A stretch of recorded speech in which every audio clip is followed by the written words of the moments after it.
And happening now at the Texas Capitol, the House Committee on Public Education is taking up a school finance proposal. House Bill 2 would increase the base amount of money the state gives schools for each student by $220. KVUE's Daniel Perot is live at the Capitol. And Daniel, some lawmakers and education advocates say this increase is just not enough. Ashley, for years, public school administrators have been asking state lawmakers to increase the basic allotment as districts grapple with inflation and higher costs. And while several school districts have seen budget deficits over the last couple of years, the basic allotment has not increased since 2019. Under House Bill 2, the base amount of funding for the state to send to schools would increase from $6,160 per student to $6,380. At least 40% of that increased funding would have to go towards raises for teachers and other employees. The bill also increases funding for the teacher incentive allotment to reward high-performing teachers.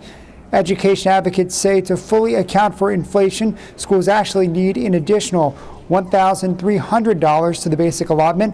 Austin ISD Superintendent Matias Segura testified about the bill, saying that he needs more information before formally saying if he's in support of it or not, but he does think there are some good things in HB 2.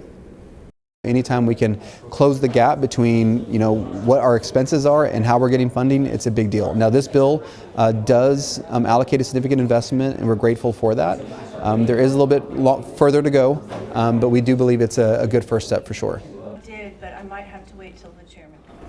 HB 2 would also change how special education is funded. Schools would get state funding based on a student's individual needs rather than how much time a student spends in a particular setting. Segura says increasing special education funding will be huge for the Austin ISD. The Senate Education Committee is meeting as we speak, taking up two controversial bills, one dealing with mandating schools to display the 10 Commandments, and another one that deals with prayer in school. We'll talk more about that coming up at 5 o'clock. Live at the Capitol, Daniel Perot, KVUE News.